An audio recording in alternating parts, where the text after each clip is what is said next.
Good morning বন্ধুরা, শুভ সকাল। তোমাদের সবাইকে জানাই সমৃদ্ধিস ডেলি ব্লগ চ্যানেলে স্বাগত।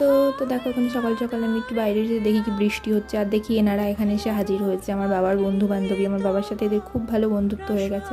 আর আমি একটু বাইরে বসে বসে বৃষ্টি দেখছিলাম, বারান্দায় বসেছিলাম, দেখছিলাম বাইরে বৃষ্টি হচ্ছে, আর আমাকে দেখে ওরা ভয়তে পালিয়ে যাচ্ছিলো।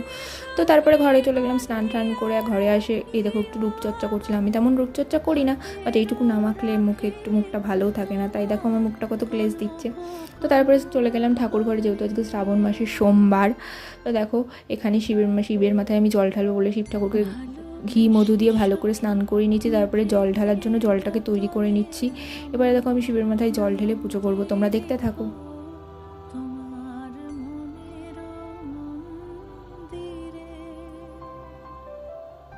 তারপরে শিব ঠাকুরকে ভালো করে স্নান করিয়ে মুছিয়ে নিয়ে সিংহাসনে বসিয়ে দিলাম। তারপরে তার পায়ে ফুল অর্পণ করে সুন্দরভাবে টিপ পরিয়ে দিলাম। এবার বাকি ঠাকুরদের সুন্দর করে